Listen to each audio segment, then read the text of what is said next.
Well, I think I just had my first technical glitch.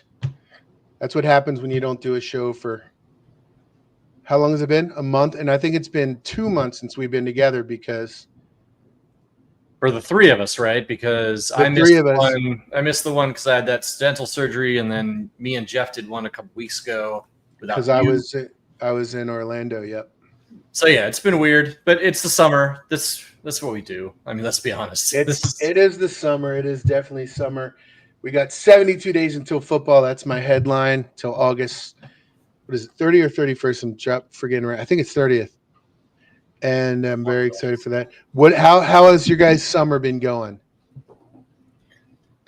I mean, I don't know. Kids have been home from school for 3 days, so. Oh, I mean, I'll tell you what sucks now is because I work from home full time now, and before I would work home a little bit, sometimes whatever. The kids were younger, and you get in this thing where like they expect you to make them lunch, like and dinner and all this stuff, and I'm just like, yeah, I ain't got time for that, dude. I got to work, like, so figure it out. And of course, the first day I'm totally just like, you know what, just figure it out. They end up eating like half a pack of ramen and some cheese balls and some other bullshit. And, I start getting in trouble with the missus. So we're going to have to work that problem out. And I'm not entirely sure how we're going to do that yet. But yeah, that's pretty much the big story for me. Sounds fun, right?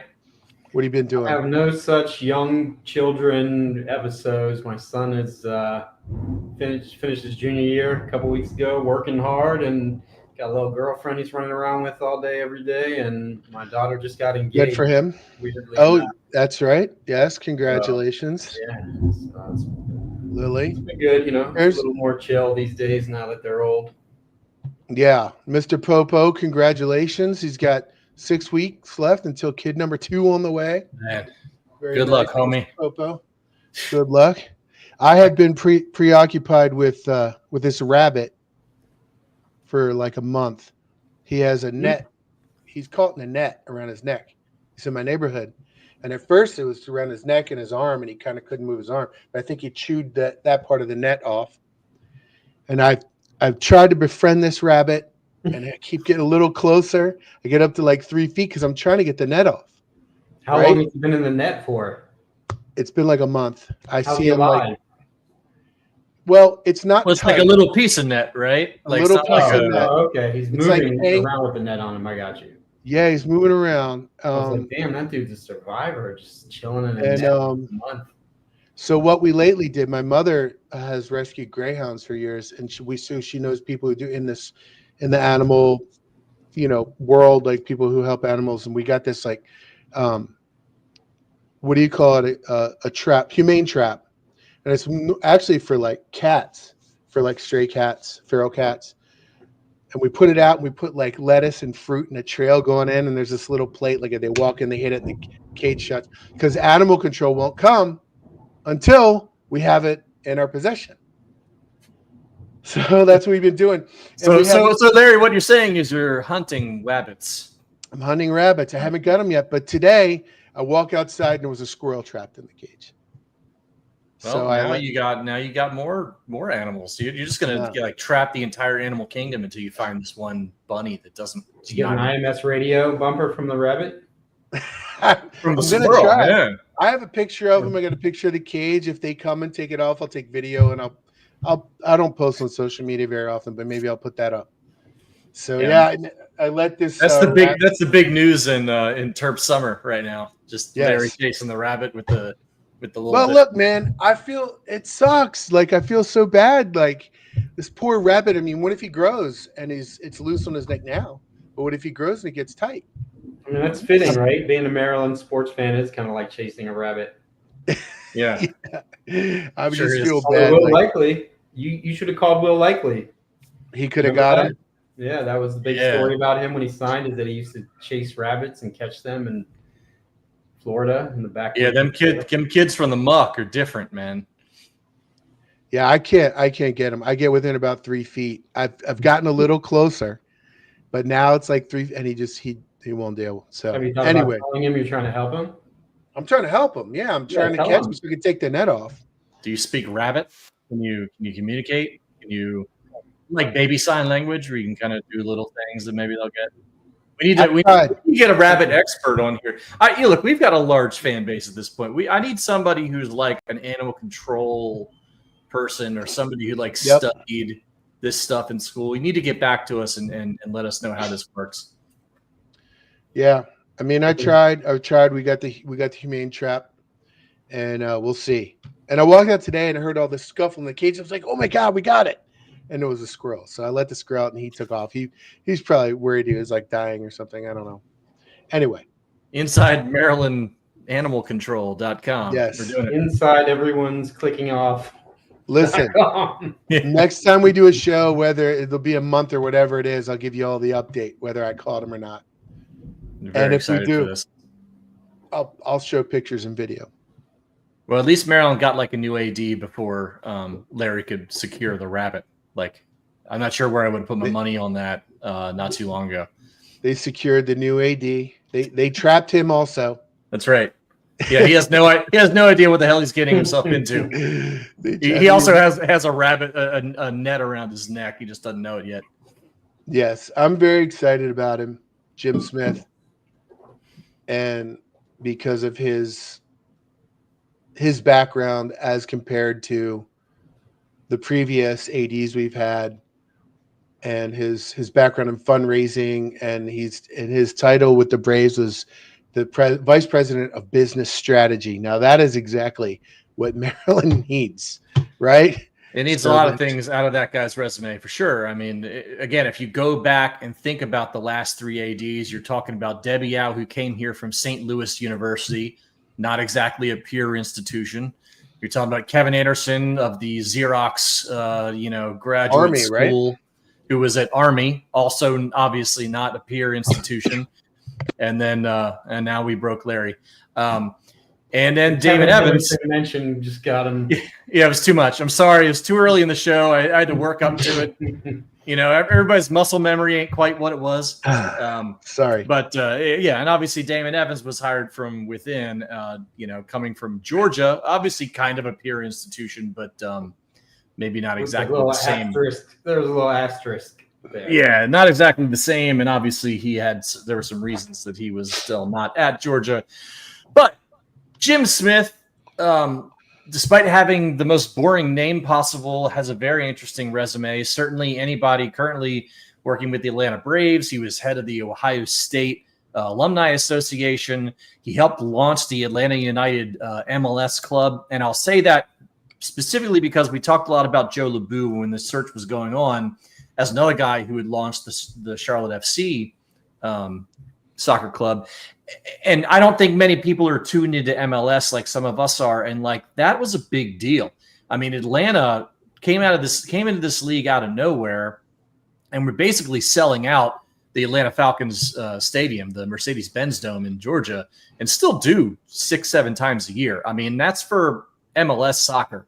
And again, I'm sure the fact that most of you are just like, what the hell is that? Pretty much tells you how much interest there generally is in these clubs. So this guy's got some stuff done. And I like the idea that it's not like so completely just like businessy business, pro sports, TV, whatever. He does still have that experience in the college world as well. So hopefully you're probably getting a little bit of the best of all those worlds here. And it was Ohio State, so it's Big Ten. Right, exactly. So, I think he might be an Ohio State grad too. So there's a lot going on there. But Jeff's probably got more than that.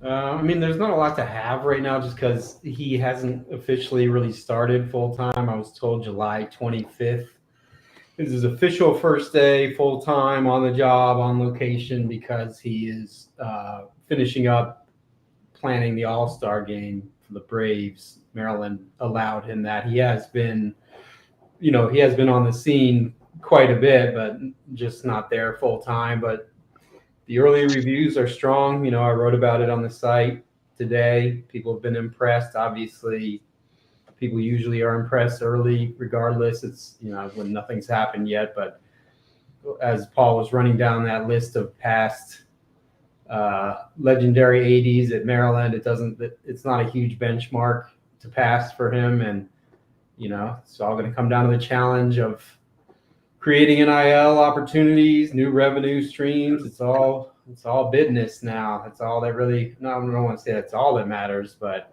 and they have a chance, I think, to take advantage of NIL not being a free-for-all if the NCAA actually has teeth to this whole thing that they're supposed to be doing with NIL and valuations and such. So, it's going to be interesting. And to see. As my very popular post that I made a few days ago, the other thing that's happening is that they're finally going to be getting a full share of the Big Ten money in a year. That's a lot of good things for Maryland all at once. It could be good stuff. Yeah, man, that's taken forever for them to get that full share, hasn't it? Yep, 12 years.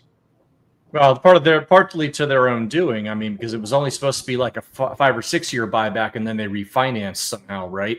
So, Maryland's financial situation has always been such a disaster. They always keep having to, do this financial trickery to actually make things work. And now they are finally kind of in the place where they should be.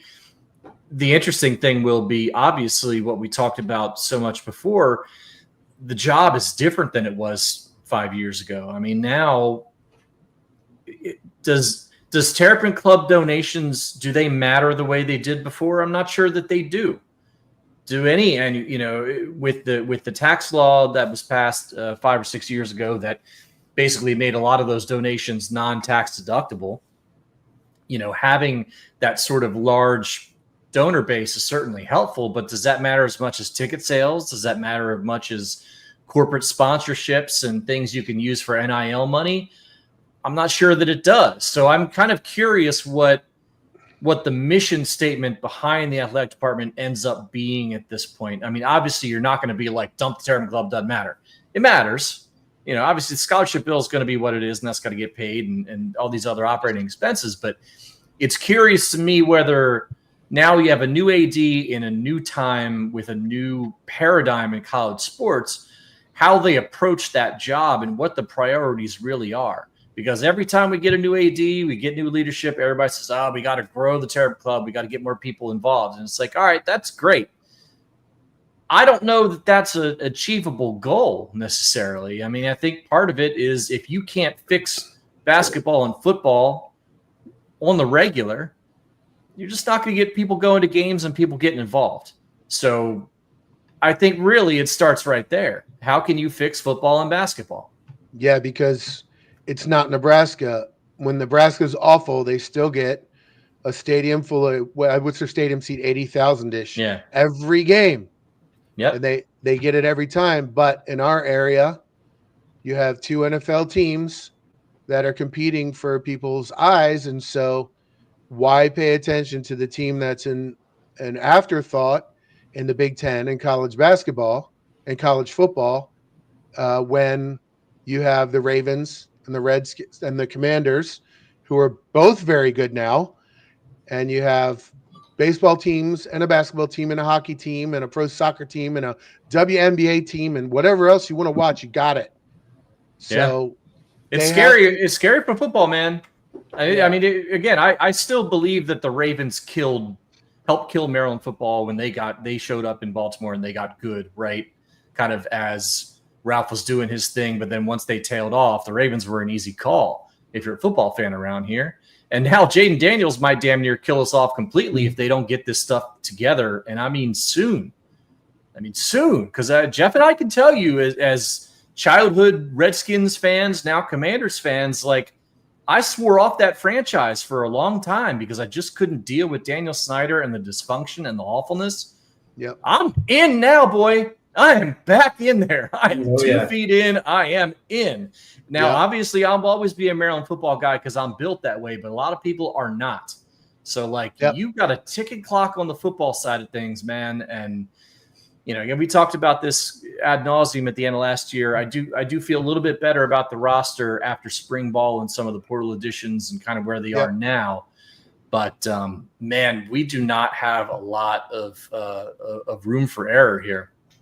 Well, maybe Jaden Daniels will have a career-ending injury, and then all the Commanders fans. I will drive to your house and I will murder you and I will leave you out for the freaking bunny to like chew on your corpse. I'm not rooting for that. I was just making it funny to mess with Paul. This is what I was talking about, the catch-22. You need fans to engage for a program to become very good, but they're not going to become very good until the fans engage. This catch-22. Well, with all this supposedly new money and new paradigm, maybe they can become good without the fans first, and then the fans will come. If they have a good team, people will come because they'll watch Maryland play the big boys in the Big Ten if there's something on the line. And they have a bad feeling about what the stands are going to look like early in the season. Me too. Just judging by the online engagement and general apathy. It's going to be ugly. Yeah. Again, we don't have, you can spell it out. It's going to be ugly. And like Larry said, it's a chicken or the egg. I mean, I think it's easier for a football team to just capture lightning in a bottle.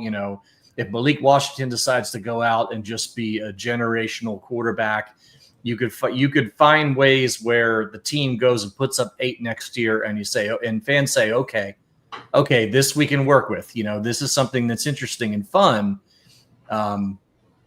They're not coming otherwise. They're just not. Yep. So Mike Locksley has a lot riding on this season. I think. I don't think we're in a situation where I would necessarily say he's on a hot seat, but I think he can get on one really quick. And anytime you've got a new AD coming into town, they always want their own guy. Yep. So I hope I like Mike a lot. I whatever happens from now on, I think he was the absolute right guy to hire when they did hire him. But he's got a lot riding on this. Yes, and I watch a lot of other shows similar to ours, some Big Ten focused, some other school focused. A lot of them are starting to do their season predictions and things like that, post-spring predictions, all that kind of stuff. And you hear a lot of them talking about how Locksley's on the hot seat and how Locksley might get fired this year. I don't think they understand what Locksley means to the area and what he did to rebuild the program and how, because of that, he might get an extra year that another coach might not. But the national perception is that he's in trouble if they go 4-8 again. If they go worse, what if they go worse? Geez, then I'll lay this out right to you now. I think if he doesn't win at least 5, he probably gets fired. Yeah, you think so? I think so. I think even with the goodwill that he's built up and his, what he did for the program, basically saving it after the Jordan McNair scenario and all. I'm not saying I would do it, but I think that's what will happen. That's my benchmark. Yeah. I think if he wins 4 or less again with completely empty stands and right as all this NIL stuff is firing up with a new AD, I don't think he survives that. Yeah. Yeah, I mean, if you're a new AD, you don't really have much of a choice at that point. I think 5 or 6 would be good. I've talked to some people over there. They feel like they need to get to 7 to feel secure, but that's always just guesswork. But it needs to be a good season. And there's a sliding scale. If you win 5 but get one really big upset and Malik Washington looks like the truth, and he's going to leave if Locksley's gone, that's different from a 5 where you don't get any good wins and. There's definitely a lot of factors that'll go. It's not just going to be record, but that's just kind of my feeling about it. Record and attendance are the two, probably 1 and 1A. Yeah. So well, and what attendance is going to look like. I mean, it's going to be bad next year, no matter what happens. Unless they win games they're not expected to win in the beginning of the year, and a little bit of hype builds, especially like you said, if Malik Washington looks like he's the next big thing, that could generate some buzz and maybe you could build something, but the odds of that are very small, I think. Yeah, I mean, you look at that schedule next year, your first 6 games are Florida Atlantic, Northern Illinois, Towson, at Wisconsin, Washington at home, Nebraska at home. I mean, yeah, sure, if they go and win say they lose at Nebraska, you win all the home games. All right, you're set up for a pretty decent schedule. You might be able to, you'll get Indiana on a bye weekend after a bye week at home a couple weeks after that. You've got Michigan at home at the end of the year. Like, there's opportunities in this schedule to get it done. I'm just worried it's not coming together, and I don't know. A lot of things need to fall right. Yeah, and I think if you're going to throw Malik out there as a true freshman because that's the best you got, even if he's a great football player, I mean, look at how Raiola and some of or not Raiola, but Dylan Raiola. Yeah, Raiola and some of these other freshmen. Nebraska, yep. Like they struggle, man. It's hard to be. It's almost impossible to be a really good true freshman quarterback in college football. So, there's a lot riding on all this stuff, and I'm not sure Locks has a decision but to play him at this point and just go for broke. Well, I don't know. Why is the transfer quarterback is escaping my name right now? Justin Martin. Sorry. Thank you. He came in with a little bit of hype, and if he were the quarterback, I think he'd be about Billy level. But if Malik's outplaying him, that actually gives me a little bit, like you said, some of the reports out of spring and the way that the young guys have played in the transfers gives me a little bit of hope that they can have some kind of season that make a bowl maybe. I had been about 4 wins. I think there's a chance for better than that now. He could be Billy level. He has potential, definitely more raw athleticism, but he did not impress in the spring game. Yeah. He was the third best behind Christian Martin in Washington. Or in practice, honestly. I went to a practice. I wasn't particularly impressed, and there are a couple other people that I know who were kind of around and didn't seem to think he certainly didn't outperform Christian Martin or Malik. Now look, he just transferred at spring ball. It doesn't mean that much, but that's the information we've got to go on at this point. Yeah. Well, there's been some good things happening on the basketball side. A lot of since we met last, there's been a whole bunch of new recruits. I think after we met, it was after that first flurry of 5 to 6 happened, and we haven't talked since the last 9 or 10 have happened. So that's all happened. He's officially announced his coaches, except there's one spot left still, I think. So, Jeff, what's going on there on the basketball side? Well, it's hard to remember the last where we left it exactly, but like you said, about a few weeks ago, Buzz Williams finished up his roster, 15 guys. It's a pretty good-looking roster. I think, most people will have them as bubble kind of level team. Most people in that 9 or 10 seed range. You're completely guessing, obviously, because it's literally all brand new. You have 0% of returning production, brand new roster. Maryland and Indiana are the only 2 teams in the Big Ten who have not a single returning player from last year. So, just like in football, it's really hard to project this year because you have so many young guys. Basketball is just as hard as to project. We don't know, will Pharrell Payne become a legit all-conference guy? Can Miles Rice be the player he was when he was the Pac-10 freshman of the year, not the guy who's up and down at Indiana last year? Who's going to shoot the ball well from outside? So, but, I don't think, unless you're at one of those programs where you have a lot of money and you're always getting top recruits, it would be hard to do a significantly better job of rebuilding the roster that he's done. Yeah, go ahead. I was going to say I have a lot of hope. I think they would be good. It was kind of I think, Paul, you might have said this last time, the buy low, sell high thing. They got a lot of these guys who have pedigree and had good seasons, but last year for whatever reason didn't. And so Maryland's dollars are spent on these guys who can't command high dollar because of that, but they could come in and have very good seasons. I think Miles Rice in particular could be maybe like at an all Big Ten level, because Indiana was awful last year and it was a dumpster fire. The coach was awful. He's gone now. I think it's hard to play in that situation. So he in particular, I think, could be really good. But go ahead, Paul. Well, yeah, I was going to say, I mean, you buy low, sell high. A lot of these guys have value, and we're getting them at a point where their value had decreased for lots of different reasons. Like you said, if you look at someone like Miles Rice, obviously Indiana, complete dumpster fire last year.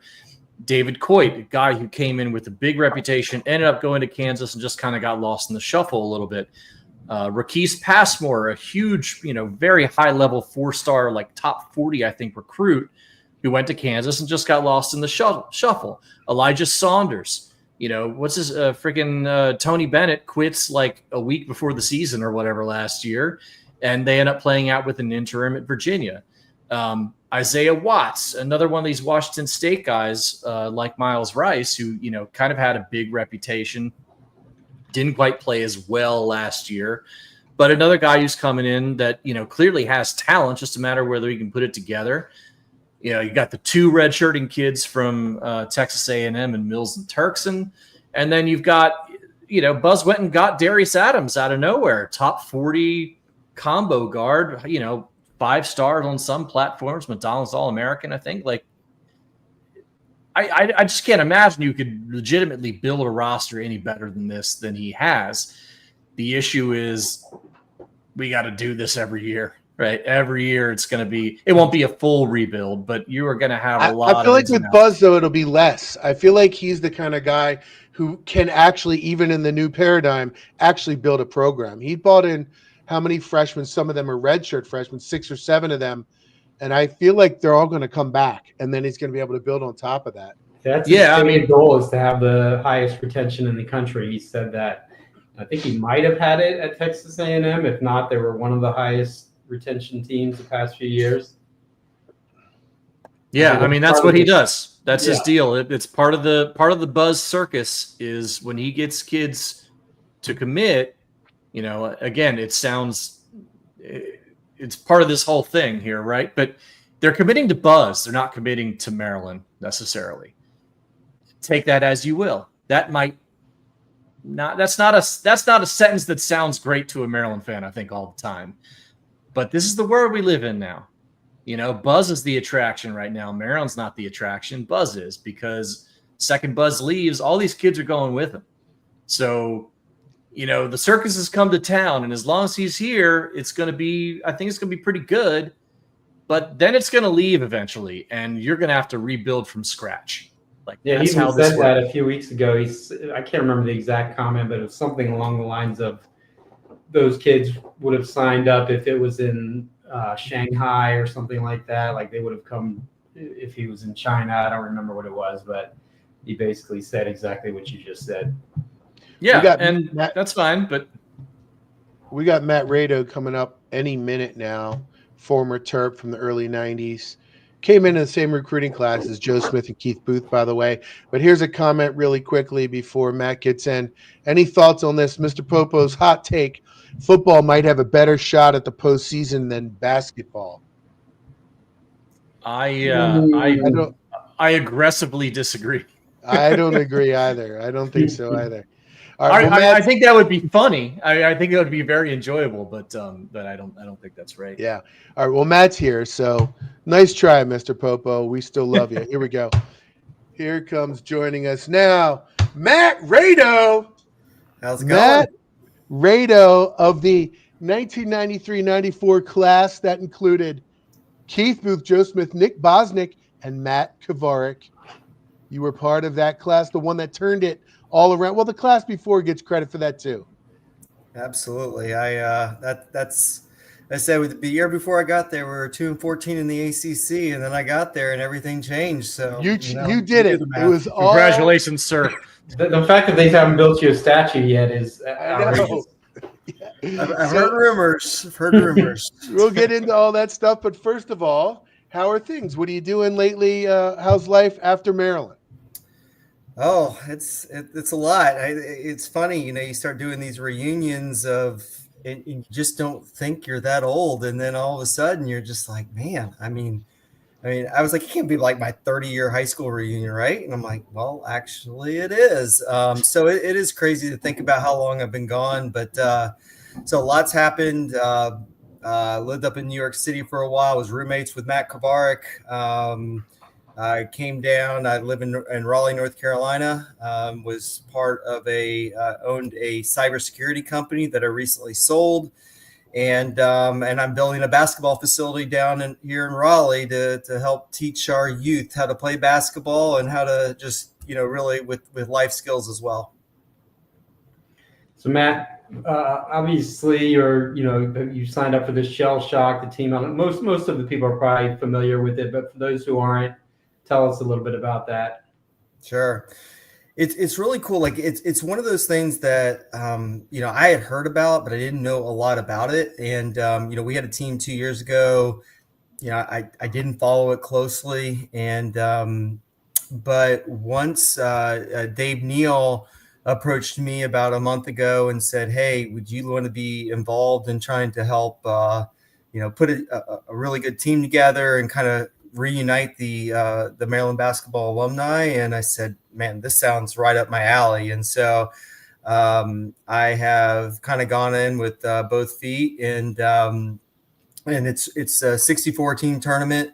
If you have $15,000, you can get into the tournament. Doesn't matter what it looks like, but a lot of the teams are built around alumni bases. So there's Kansas and Kentucky and Syracuse and all these, and Maryland has a team called Shellshock, and you've probably seen a lot of news about us lately. We have a unbelievable coaching staff with Juan Dixon and Joe Smith and Byron Mouton and Andre Collins, and they're not getting paid for this. They're just kind of coming out there because they want to see the Maryland basketball community kind of rally around this team, and it's pretty exciting stuff. So, and what can you tell us about this golf event you guys have coming up? July 14th. We have, I think it'll be the first time we've ever, as a Maryland basketball community, gotten together like this. We just had an alumni call last night. Had 30 or so people. Even had Coach Gary Williams on there. Obviously, he's a former player. And it's going to be, we're trying to get 30 foursomes out there. We have 30 Maryland basketball celebrities. I'll probably be running it, so I won't be one of your celebrities playing, even though I'll be a little jealous that I'm not playing. But you bring a foursome with you and get an opportunity to play with some of the greats, including Joe Smith and Grievous Vasquez and Chris Wilcox. We just got Drew Nicholas he's with the Brooklyn Nets, I think. He was able to step away and participate, and Walt Williams and just all the greats. We have Johnny Holiday and Chris Nocky going to be out there. So it's going to be a really cool event. Really excited about it. So Matt, what does the roster look like, and what are the nuts and bolts of the tournament? When's everything start? How can Maryland fans pay attention to this? Yeah, so it's the first game is July 18th, Friday, July 18th at James Madison. So the way it works is that you have your first 3 rounds at a regional site. Your 4th round will be based on the regional sites that drew the most fans. And then the Final 4 is in Philadelphia. And so one of the biggest things for us, and kind of one of the reasons I jumped on board, was to we are looking to bring this next year to Maryland. We want the regional site to be at Maryland. We think we have an opportunity to really bring the fans out. And I think it's one of the things that has gotten us really excited about kind of not only what's going to happen this year, but as we kind of grow, we know there's a huge interest in Maryland basketball, and it's I will say this has been a really fun thing for me to do. I've been able to reach out to the greats of Maryland basketball and have conversations with them, and it's just people that I didn't even really know. So it's been a really cool event. As far as the roster is concerned, we are expecting to the rosters for TBT can be a little bit challenging because you're dealing if they're in the NBA or they're signed contracts. Certain contracts won't allow you to play depending on where they're at and all of that. But it looks like we're going to have a really good squad. I think that we will be able to compete for that $1 million, which is what the TBT is all about. The one thing, again, I said I was familiar with the TBT stuff, but I didn't really watch it, I guess. And the one thing that they do, you guys know anything about this Elam ending? Because it was new to me. I think that's the coolest thing. I mean, so for the audience that doesn't know about this, it's, you play, I think it's 10-minute quarters, I believe. And then it's the last 4 minutes, they stop the game and they add 8 points to whoever has the highest amount of points. So if the game's 100 to 90, they're going to say the first to 108 wins. And it's a really cool setup. In that way, fouls aren't playing a part. I mean, you're continuing to play basketball. And if you're fouling, it's you're helping them get closer to that 108 number. So really, really cool event. And I really like how it's set up. And I've actually been able to meet with the TBT folks because they actually have something called the TST. I don't know if you guys are familiar with, but it's a soccer one that was down in Raleigh, Cary, North Carolina. So I got to meet the guys who run it. And, it's a pretty cool setup. So. Matt, you came into Maryland in 93, 94, like I said, with that famous class right after the Simpkins Rhodes Hip class, and you guys turned the program around coming off of the sanctions. What was it like at that time? Because people who were fans and alumni and boosters and all of that around the program, I'm sure people within the program themselves felt so discouraged and like with what happened to the program at that time. And then you guys come in and things flip and turn around. What was it like being part of that? Yeah, it was such a great experience. Now, in full transparency, I didn't grow up a Maryland fan, so I didn't have some of the background. I knew who Lynn Bias was. I grew up in Kansas City, so I was a Kansas fan growing up. And of course I knew Lynn Bias. I knew some of the stories, but my first game was Maryland against Georgetown, and I had no idea. The Simpkins layup over Othello Harrington. And the crazy thing is that like I didn't realize until the middle of the game how crazy this game was. And Gary never had a big bench, and in that game I think we only had 10 guys suited up, and we had 5 guys with 4 fouls and 1 guy had fouled out. That's right. Remember Curtis Schultz got in that game, played a little bit. And I'm, so I was ready to walk on. I mean, I was just a D2 player probably, but I had no business playing in this game, right? And I'm thinking, gosh, I do my math. I'm looking. I'm like, gosh, there's a lot of guys in foul trouble here. I might be in this game. So it was one of the few games that I was kind of glad I didn't play in because I didn't want to screw something up. But having that game, nobody knew who Joe Smith is. And one of my stories that I'll tell people is I remember playing, going into Joe Smith's room, and we would play NBA Jam. And, he had a poster board, and it would say, I want to be my goals this season as a freshman was to be 2nd in the ACC in rebounding and 3rd in points. And I'm thinking, that's crazy. Like come on, you're going against Montross and all these huge guys. And I mean, yeah, he dominated our practices, but we didn't have very many tall guys on our team. And gosh, I mean, and then that first game, he just dominated Othello Harrington. And I'm like, all right, this is something that we got a squad here. And so it was that first game was really crazy. And like I said, I didn't have all, I feel bad for the Maryland fans that had to endure those really tough years. I didn't really have to endure those, but our freshman year, our shorts were really short. Our uniforms were not. We were flying commercial the entire time, pretty much. And sophomore year, we never flew commercial again. It was crazy. Hey, great experience. Speaking of, listen, I got to do something here. I have ready for you your stats as a player. Oh, that's awesome. I'm going to pull it up. Hang on. Here we go. High school stats? No, this is college. 23 points in 4 years. Yep. 23 points, 12 rebounds, 17 assists, and 7 steals. But hang on. Look at this per 40 minutes. 11.2 points per game per 40 minutes.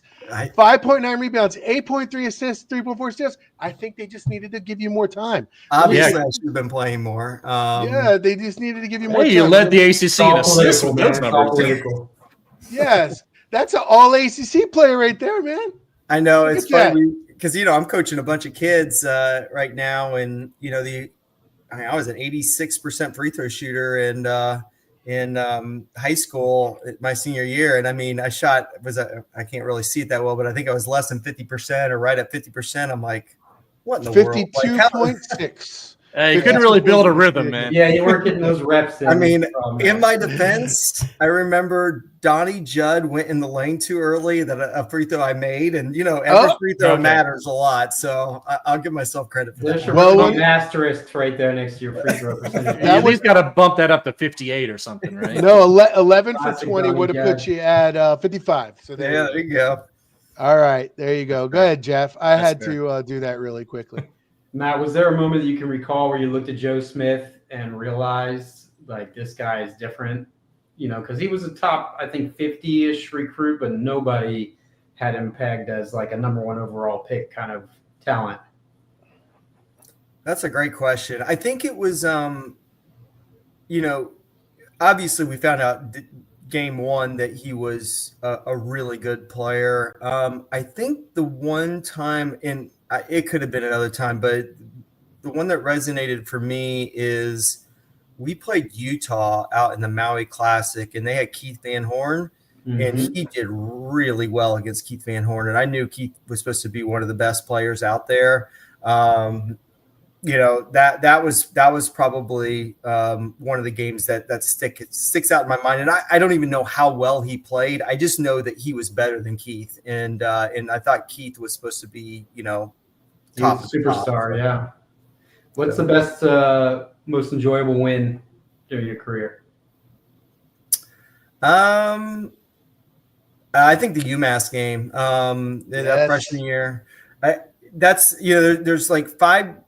5 games, and the older I get, I probably don't know that I remember them all now off the top of my head. But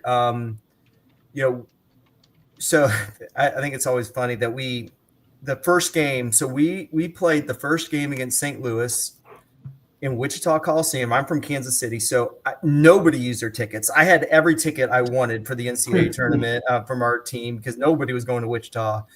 And in the Coliseum was a dump, and there were literally birds flying through the rafters. Nobody cared if St. Louis or Maryland won that game. It was a 7-10 game.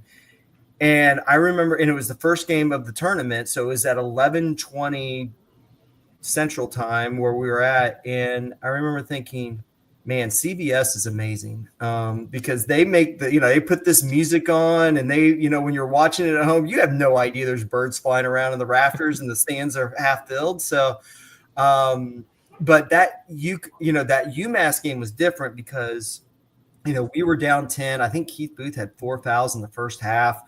He got one of those dumb technicals that he would get sometimes. And we were down 10, and, we had, the crowd was pretty crowded that game, and we had everybody behind us. It was so much fun, and we couldn't miss. Like, we just kept making shots, and, whoever we put in the game was hitting threes. It was a really, Mario Lucas. Oh, Mario could shoot it. He could, he was the original stretch 4, right? Yeah. Yeah, he didn't love being inside. He wanted to be outside. In more ways than one, Jeff. Matt, you speaking of Matt's, you said you live with Matt Kavark, and I have to ask, does my guy have some PTSD from being the number 3 assistant for Gary Williams? And just getting berated for things that he had absolutely nothing to do with. And if you had any other any decent Gary stories from that time period. Yeah, one of the things that I remember, I was sitting on the bench, and there was, we didn't get a rebound or something, and he turned around and yelled at me like, "You got to rebounding, whatever it was. And I'm thinking, gosh, coach, first of all, I'm not in there. And second of all, even if I'm in there, I'm probably not getting that rebound. So Kvart knew what he was getting himself into. And coach was very, very intense, as you guys know. But he also, he would be able to turn it back, like, especially if we won. I remember one time I was, recruited walk on, made good grades, did all the thing. I didn't screw up a whole lot. But the one time I didn't show up, I missed a walkthrough. It was Duke game, and my alarm got unplugged. It was a whole alarm thing, AM, PM, and I slept through it. And I remember calling coach. I'm like, I'm so sorry. He's like, we'll talk about it later. And we ended up winning by 2 points. And he said in the locker room, Rudy, the way I got my name, not just because I wasn't very good and I was short and all that.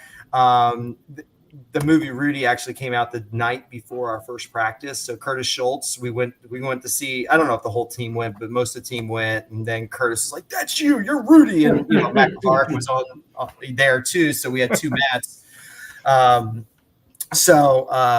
But anyway, I think Coach Matt knew what he was getting himself into, and Coach, he's obviously a Hall of Fame coach. I mean, he's, I think it took me a little bit of time after stepping away, after graduating and all of that, to realize how good of a coach he was. I think when you're in the middle of it, you don't really see it sometimes, but he knew what he's getting himself into, and everybody's got their style, right?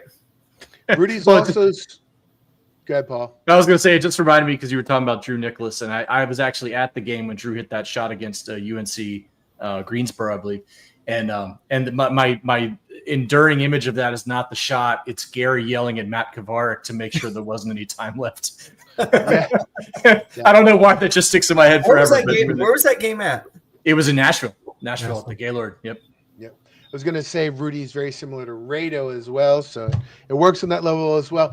Matt, we finish every interview by playing fill in the blank. I'm going to ask you 5 rapid-fire questions. Say the first thing that comes to your mind, okay? Here we go. The most underrated player during your time at Maryland was? Sarunas Jaskevicius. Good one. The best player you dominated in practice that one time was? He won't like this, but Dwayne Simpkins at times. Okay, he's a friend of the show. We've had him on. All right. Defensively, not offensively. Defensively, okay. I give him fits. You kind of answered this, but we'll get a little more specific. The worst name Gary Williams ever called you was? I don't think I can say that, right? Say something that rhymes with it. I don't know. I'm sure there's a few names. I'll just stick with Rudy and keep PG. All right. Number 4. Everyone knows that Gunnar Henderson is the best shortstop in baseball. The second best is Bobby Witt Jr. Yeah. Oh, I thought you were going to object to that by me just. I'll roll it out. I know you're a Kansas City Royals fan. I saw your Twitter. Yeah. Well, you set me up on that one a little bit, but yes, I'll be a friend of the show and just go with Bobby. All right. The best round of golf you ever played was? I shot a 68 in a member guest. When we were in a practice round. So there was a pari-mutuel, whatever, and everybody bet on me because they said, I shot a 68 and then I didn't play that great. So 68, 4 under? Yeah. I've got a 4 handicap. My dad taught me how to play golf at a young age, kind of almost made me play golf. That's why I make my son play golf some, just to get a good swing and all that. And it helped me a lot with business and all that. Yeah, I shot a 68 on the front 9 once. Yeah, I know. Yes. In putt, I shot 68. Yeah, right. And speaking of golf, once again, please tell everybody how can they support Shellshock, get involved, all that stuff. Yes. So shellshocktbt.com. It's, registration is open. We definitely need some more foursomes. We have some different things planned to get the basketball celebrities involved. it'll be just never had a place where you've had all the Maryland celebrities in together, and it'll be a really good experience. It's on July 14th. It'll be a shotgun at 9:00, food, drinks, all the fun stuff at Whiskey Creek. And last thing we ask, if everybody comes on the show, could you do us a favor and say, this is Matt Raydo, and you're listening to IMS Radio. This is Matt Raydo, and you're listening to IMS Radio. Thank you, Matt. It's been a pleasure going back in time with you. And everybody check out Shellshock. What was that website one more time? ShellshockTBT.com. ShellshockTBT.com. Thank you, Matt. All right. Thank you, guys. All right, thanks, man. Take care. That's that was cool. Fun. That was very cool. That's really fun. Yeah, it's funny. I think, we always go after, obviously, big Walt Williams or Dwayne Simpkins, whoever else, but these other guys who you might not quite remember as much, they still have a treasure trove of stories. You know what I mean? Yeah. Like, they were still there, and maybe we need to start getting more guys like that, kind of off the beaten path. I am 100% getting an audio clip of him saying he dominated Dwayne Simpkins. And the next time Dwayne comes on the show, I am playing that for him. I'm going to text Dwayne when we finish up tonight. Yeah.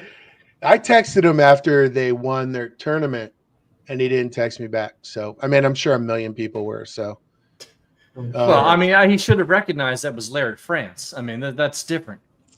Hey, I am the one who first connected with him and got him on the show, by the way. Oh, I know. You've been the lead on a couple. You were lead on Yes. Walt too, weren't you? Yes, Yeah. Walt. I got Walt, my boy Walt. That's right.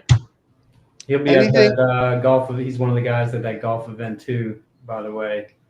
I think I was told they're dropping the price tomorrow. I think it's about, for a foursome, it's like $1,500, but it includes all kinds of contests that you can win big money at, and obviously all the players, drinks, food, other stuff like that. So There's a pretty sizable swag portion, I believe. yeah, too. we'll post the link in the YouTube under the video.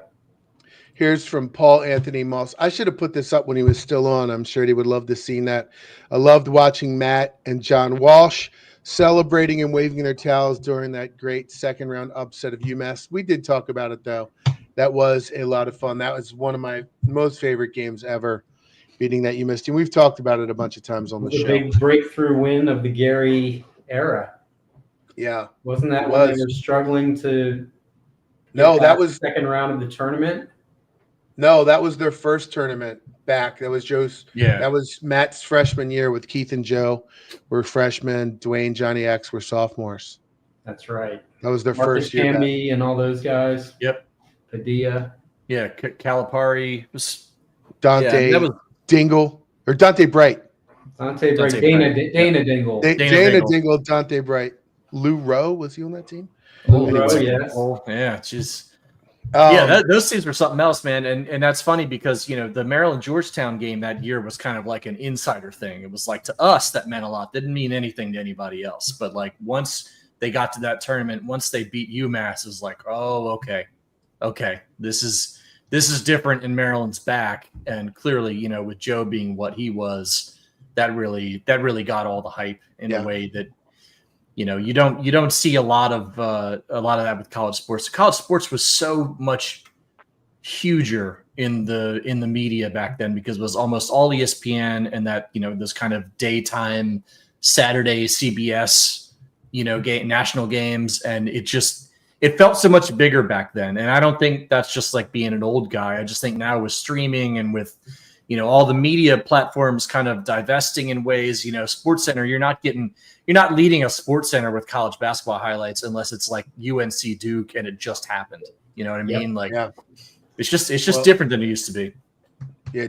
Derek Queen's season this year, it approached Joe's freshman year. Not quite, but especially with that buzzer beater at the end, the buzzer beater to beat Nico Medved. Who were they? Colorado State. Yeah, that Derek Queen, that it's similar to the Joe hype as a freshman. It's similar. It's not quite, because Joe was like the best player in the conference as a freshman, and almost wasn't he like honorable mention as a freshman, All-American, and so he wasn't quite. I don't know. But Actually, very close. that was the only year better than freshman year better than Queen. I did a story on it at the end of the year. Went back. I mean, obviously, I remember most of it, but Yeah, went back, broke down, look at the stats and everything, and it's definitely Joe Smith and then Queen. I don't know if anybody else really has an argument as top two freshman seasons. Yeah, and I would say the thing that Queen's shot reminds me of is the Nicholas shot, because even though Nicholas shot was in the first round, it kind of got the media attention in a way for the tournament run in a way that, you know, kind of it just felt different to me. And it was nice to be a good story, and then the whole Kevin Willard thing dropped, and that whole week just became all about that. So, and now we got to talk about Kevin Willard a little bit. He cast a shadow over the greatest month or so for Maryland basketball fans in 20 years, maybe almost. Literally, you know. Yeah, I want everybody to raise their hand that thinks Kevin Willard wasn't offered the Villanova job before, like, and agreed upon, and agreed that Saturday of the. The only question is how early. Are we talking like 5 days before the tournament? Are we talking 2 weeks? Or are we talking like December? I think like, hey man, this guy Neptune is struggling. If he's gone, you're the guy. That was my hunch at the time. That's what Why else did he not recruit? He didn't recruit. I think it's the same thing that happened when Maryland picked him up. I think, you know, it was pretty clear by like January that he was their guy if they were going to make a move. In Maryland's case, we already made the move, and we had Danny Manning as the interim. And I think it was made clear to him that he was the guy. Whether he decided he wanted to take it or not, it was there for him. I just refuse to believe that overtures were not made long before the end of that season. Definitely. And that he had that on his mind. I remember, I wish I remember how far ahead of the NCAA tournament it was, but I don't know why I remember it was a Tuesday, but it was a Tuesday, maybe before the Big Ten tournament, maybe the week before. And that's when there was one day, you know, because I had been reporting that I thought he would come back, taking it at face value, talking to people close to the team who he had told that he was just trying to get concessions and would be back. And then there was that one day where I started talking to like coaches and other people in the industry, agents, and everybody at the same time was like, oh no, he's going to Villanova. And that's when I reported, and, you know, he called me TMZ for that, but I guess TMZ does get a lot of stories right, don't they? You know? But remember, he did that thing after the last regular season game, right? When he said, well, you know, I'm planning on being back, but I've got to talk to my family. Or he said some weird comment about that where it became like a question. And it was like, well, not a question, buddy. You're under contract. So like, the only reason it would be a question is if you decide to break that contract. Yeah, right. Then he said after that last game, after that loss to Florida, he said at the same time, both, I don't know who's interested in me. I haven't talked to anybody, but also, you know, I'm really not sure if I'm going to come back. Like those don't gel together. If you don't have any other options, of course you're coming back. What are you talking about? Yes, and we're only talking about this because like a week ago he gave an interview where he basically said that, oh, I wasn't offered anything. I just, you know, I told Jimmy Sexton just to deal with it. And then, you know, after the season, I decided I'd just go to Villanova because, you know, I tried to get things fixed at Maryland, and, you know, then Damon Evans left, and Damon Evans, you know, was the guy that hired me. And I figured, why should I stay if he's going to leave, even though he apparently hated Damon Evans? So like, screw this guy, man. I will always hate him for ruining that week for me. I'm over it. But here's the thing. They lost the head coach and they lost AD, and they got better replacements. It worked out. It did work out. And the Zen Master said, we'll see. Yeah, we'll see. But here's another thing. People crush why am I not remembering so many names today? Who's the football coach at LSU now? Oh, Brian Kelly. Brian Kelly. They crush him for the way he left Notre Dame. And when he left, he talked about how they didn't have the facilities and money to compete anymore. And he left, and Notre Dame said, oh, yeah? Well, guess what? And they pumped in the money and into the facilities and the resources, and now they're way better off. So maybe what Kevin Willard did is a blessing in disguise, because maybe he leaves and now there's this new emphasis to say, you know what, screw you. We do care about basketball, despite what you say, and we're going to show you now. So hopefully that's what happens. So it's entirely possible. I think the only issue with basketball is like you just know Buzz isn't going to be here long. That's the only thing that's always going to cast a little bit of a shadow. 6 years, right? 6 years. Five is usually the number, but 5 or 6, and it's just that's the only thing. Obviously, there's a lot of things. I mean, the cultural fit is really bad, frankly. The fact that he's basically got nobody locally involved. He doesn't care that nobody locally is involved. It's just not a thing he cares about. It's going to feel like we're renting a basketball program for a while. And you know what? If he wins, I don't think anybody will give a crap.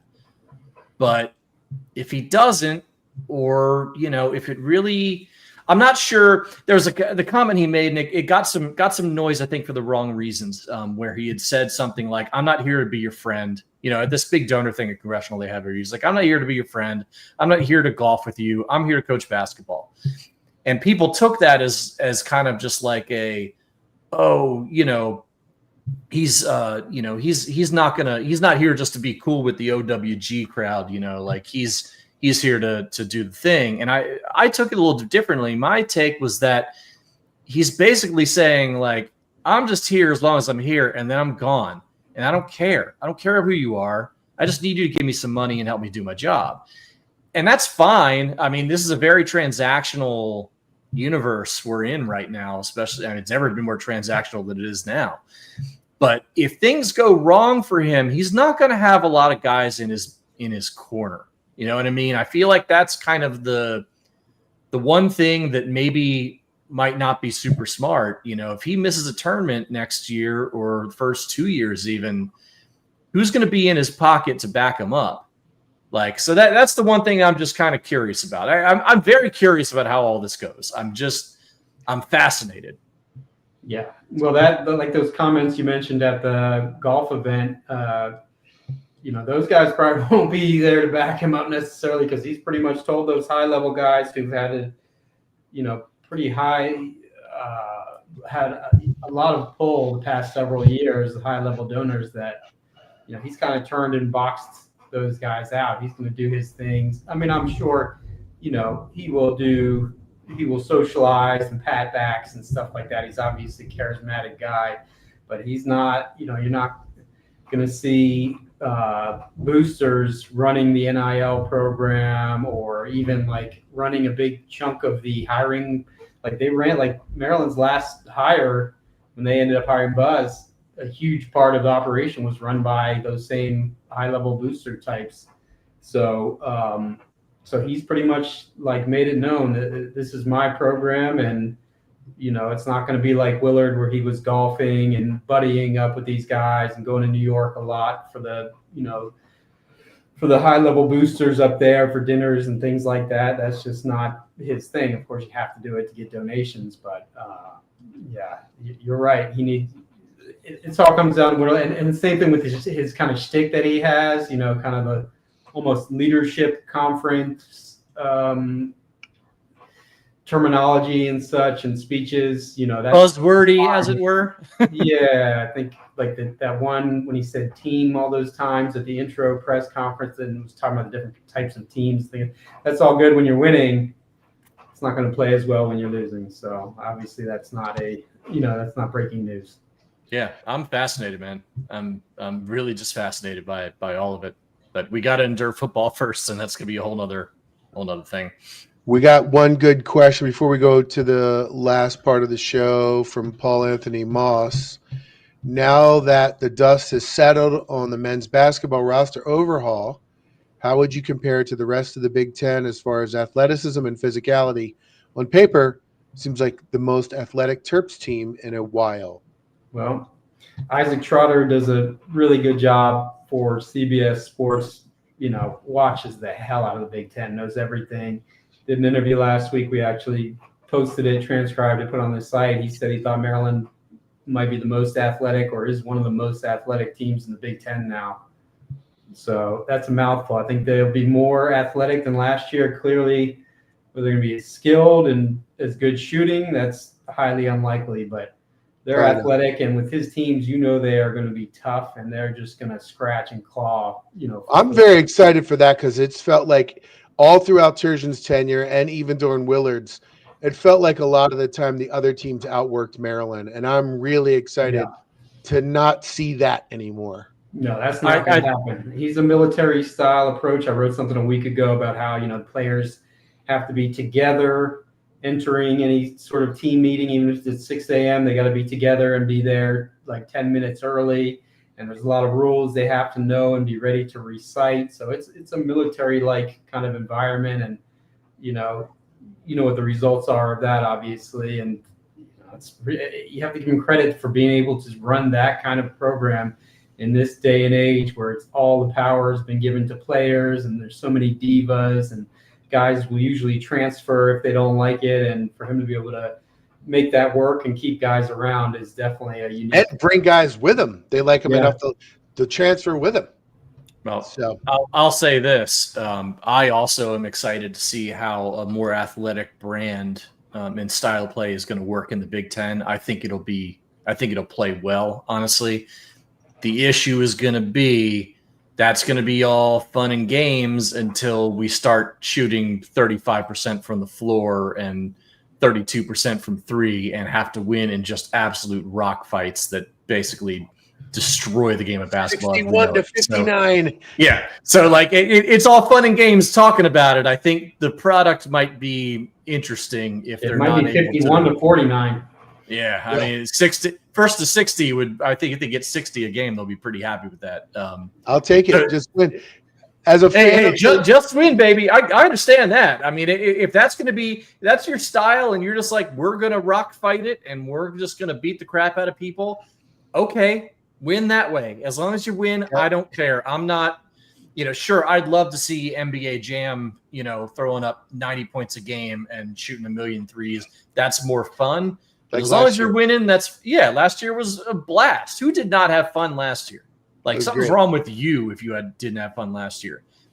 But this could get old quick if it's not good. So every time people talk about his rock fights and playing style, I have like painful flashbacks to that Maryland Seton Hall game, Turgeon versus Willard up there, and I think the final score was like 17-12, and it was just that was when Seton Hall was missing like 4 of their players, and like it was just a foul fest. And I think it was literally 51-48. That's why I thought of that.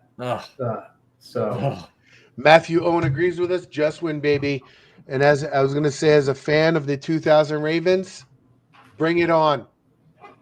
If you win, who cares? All right. Yeah, that's the moral of the story here. Here's how we're gonna end the show. There's a bunch of new NCAA rules this year. 4 of them, I'm going to give them to you in alternating order, and you're going to comment on the rule. Just your thoughts, whether you think it's good, whatever, however you want to comment, respond to it. All right. We'll start with Jeff. Men's coaches will be able to challenge out-of-bounds calls, basket interference, or goaltending, and whether a secondary defender was in the restricted area. Coaches will get at least 1 challenge per game, but must have a timeout to use one. A successful challenge means a coach gets another one. If the challenge is unsuccessful, the coach may not challenge another call. Yeah, I like it. Why wouldn't you provide that? That's, every sport is doing that at this point. It only makes sense. But put a shot clock on the review. Say they have 2 minutes to review, whatever it might be, and then they have to have a decision either way, because nothing kills the enjoyment of watching a game than long delay after long delay. So I like it, but they got to have a time limit. Make them do it during the time it would take to do a timeout. You're gonna like your next one then, Jeff. So are these rules that are these happening, or are they proposed rules? No, they're happening. They're implemented next year. Also, what will happen is it'll get tweaked, because you notice it said certain things you can challenge. There's going to be something else that happens, and everybody's going to be like, "Why can't you challenge that too?" Yeah. And so, anyway, it'll evolve over time. All right, Paul. The NCAA Rules Committee recommended NCAA Division I conferences create a joint working group to provide feedback on the potential change from halves to quarters. So this one isn't coming in yet. This is proposed, but still was part of the report that came out. I mean, I assume they'd be 10-minute quarters still, not 12-minute like the NBA. So like, I don't honestly see a huge difference in that. I'm sure the basketball Knicks might have a little more. The big difference is going to be the fouls, possession arrow, end of quarter play. Now, instead of one time, you've got 3 times now where the coaches who are good at coaching 2-for-1 plays and things like that, like time management stuff, becomes way bigger deal. Yeah, I mean, I don't hate it. I kind of like having more. I like having the same rules for professional and college generally. Like I don't like having completely separate systems. So like, I got no problem with going to quarters. But how are they going to do fouls? Because right now it's 7 and 10 for half. What do you do? Do you do 4? You could just keep it at 7 and 10 for the half, even though it's that's a good point. Yeah, you don't have to make it quarter specific. But there's also a better chance you're probably going to get extra fouls at the end of a quarter. So like that might change by how some of these guys coach. Like maybe it probably does affect a lot of things on the periphery, but that stuff just doesn't bother me so much. Yeah, I don't think. Okay, Jeff. The NCAA also implemented several points of emphasis for officials that said it would improve the flow of the game. In quotes, these include telling officials to address delay of game tactics, limit time spent at the monitor, improve game administration efficiency, and reduce physicality.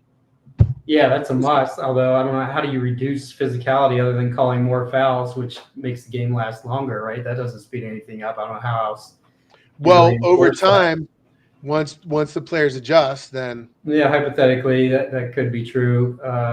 Anything to avoid. I mean, I cannot count the number of times I've like angrily tweeted like about delays taking forever. That's like, aside from the NIL anarchy, that's one of the biggest issues with college basketball. Is so many of those games just have long review after review. And so, I think anything that speeds it up towards the end, keeps it flowing, makes it for a better product. Okay, Paul, last one. Officials also will have the option to call a flagrant 1 foul for contact to the groin area. Previously, such contact could only be called a common foul or a flagrant 2 foul, which triggers an ejection of the offending player. I'm all for the Julius Hodge rule, or Chris Paul, depending on your interpretation. I'm all. We're really doing 90s basketball today, aren't we? Yeah, I was gonna say we're deep in the well. That was 2000s, I think, but still. Maybe early. Maybe Either way, it was a magical era of college basketball, wasn't it? It really was. And those early 2000s were a lot of fun. But I'm all for that. Yeah, that seems like a no-brainer to me. Like, you call flagrant fouls for way dumber things than that. Yeah. All right. Well, it's funny though to think like that. Does it really happen often enough to address it in a new rule? Like how many times do you guys? Hey, if it happens to you, it happens enough. If you're the one guy who gets one in the wrong place, that's enough. There we go. We gotta save those boys, man. That's save the boys. Those were the new rules, and I guess one proposed new rule with the quarters and halves things. We got to do a football version of that. That was cool. I'll check it out. When we're coming into the football season. Okay, that's all I got for you guys. Is there anything else we forgot to talk about? I mean, recruiting's kind of. How about this real quick? Air, right? Football recruiting nugget. We didn't do that. Well, today, if you're listening on the podcast on Thursday, today is Wednesday for us, but Kari Adams, a 4-star defensive back from Baltimore, popped up on campus on Wednesday for an official visit. So that's a good deal right there because he hadn't been really talking about Maryland for a while, visiting Michigan, Penn State, Oregon. He's got a really high-level list. But Lazar Abdul-Rahim's been working pretty hard there. He's a top 50 overall player nationally, so obviously would be a huge score. I'm not going to say that they're going to sign him now, but they did get him on campus. That's a good thing. And then they'll have another official visitor weekend this weekend, and I'll have a list and some info about the guys who are coming Thursday on the site. Wasn't Jira Edwards? Is that how you say it? Jira Edwards? I think it might be Jure, but I'm not positive. Oh, Jure. Okay. Jure Edwards. If him and Adams and Zion Healy all in the same class. If you can get one of those two, I mean, just get one of those two guys. Yeah, just one. They were both looking like lost causes, and Edwards still could be. You know, technically he eliminated Maryland, but I don't think they're out of it. You know, both those guys are top 50. You know, Edwards is a 5-star, Adams is a high 4. So that's the same story as always. Those are the guys that you need to be able to keep home more often. And then you get those three, and you convince Emmanuel Iheanacho to come back in the fold, and you got 4 of the top 50 players in the country on the team. That would be. Oh yeah, I know. Well, Zion Healy's still committed. Like, we need like a countdown clock to signing day for like the Zion. I really clock. think he's going to be at Maryland. I really do. I mean, you say that, and you say it knowing everybody's hearing it, being like, "Oh, sure, buddy," you know, whatever. Just based on past history, you know, number 2 recruit in the country doesn't go to Maryland, but I do think he's going to stick with his commitment, barring some sort of change. Yeah. Well, Malik Washington, a lot of people said about him last year. So. Yep. I was informed all last year on Twitter. Every time I mentioned, 6 people replying, he's not going to end up at Maryland. He's flipping. He's going here. He's going there. You know, people just. And he stayed. Maryland was operating with, I think, the first 2 to 3 years of NIL with something like $1 million. And last year, I think you said it bumped to maybe 2 to 2.5. That's not a lot of money to spend when other teams have 20 million. And now the rumor other teams are going to 40-ish. Maryland's going to jump to whatever it is, 14 to 15 million, plus maybe another 1 or 2 of NIL. That's enough where you can make decisions now, and they'll get some players because they'll have something to fight with finally. Yeah, that's exactly Mike Locksley. He'll tell you that too. He said that a bunch of times. You know, now I got the artillery. Now the past few years I didn't have it, but now I have it, and he's pretty confident. So. And the interesting thing to me will be how many programs are going to spend that full amount. Like, if you're just talking about, okay, you're pretty sure you're not going to have MAC teams out there spending $14 million a year, right? But are you going to have lower end ACC teams spending that money? You're going to have lower end, what was the Midwest Conference, things like these kind of almost peer conferences, the kind of second tier now. That'll be the interesting thing to me. I mean, obviously, every Big Ten team, I'm sure, every SEC team, sure, the top teams sprinkled around the other conferences, Big 12. I'm curious what the teams that Maryland generally is recruiting against, how are they going to spend that money? Are they going to have that money available? That's the whole thing to me. If Maryland ends up somewhere where they're spending 25th to 30th, or maybe a little bit better than that in terms of NIL and football, this could be a real paradigm shift for them. Yes. But I'm not entirely sure that's how it's going to work out. There's always things going on that you don't quite anticipate. So I'm emboldened and excited, but I'm still kind of curious to see how it's actually going to work out. My boys over at the Big Ten Huddle podcast, who I've been on 3 times now, and I'm sure I'll be again, they ask me periodically. They did a whole show on this about which Big Ten teams they thought were going to spend the money. Because here's the thing. They didn't think every team would spend all the full allotment of $20.5 million. But even some of the ones they said they thought wouldn't do it every year. Because sometimes maybe you will in a year, but then in another year you won't. So yeah, it could be a rolling thing depending on the needs of the team. I mean, Maryland right now, they've only got 9 seniors or something, Jeff? This roster is very young.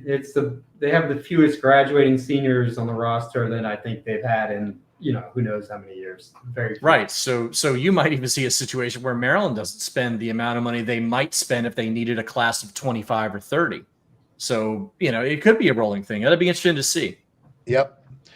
And maybe some years they'll spend more on basketball and it'll make all the basketball heads really happy. So there you go. All right. What was I going to say? Oh, yeah. I wanted to remind everybody we got a new sort of sister podcast, if you want to call it. I don't know what you want to call it. Fear the Podcast with our boy Matt Moderno. Check him out. He is doing an amazing job over there. He gets really analytical, really deep in the woods, particularly on basketball stuff. And if you're into that stuff, you're going to love his podcast. He has other guests on there who are similarly minded, and they get really deep into the weeds on that kind of stuff. It's a really good thing. And particularly, we're not going that much during the summer. He's cranking them out. So check him out. He's doing an killing awesome job. Our boy, lots of interviews with new players and stuff. Like he had Grievous on there too. I tried to get Grievous for years. I couldn't get him, and now Matt pops up with Grievous. I'm jealous of that. He's doing a great job. So check him out. And it's all on the same YouTube site. So like, you subscribe for us, you're subscribing for Matt too. So like, this is all a team effort, and we can use all the help we can get. So appreciate it. Yep. Do all the things. Subscribe, hit like. You can hit the bell if you want to get notifications, share, all that stuff, please. It all helps very much. And I don't know when we'll be back. It's summer, so it could be weeks. Probably will be weeks unless some kind of major news happens. I don't know. We'll let you guys know about it. Thank you for joining us this time. We'll see you next time. This is IMS Radio.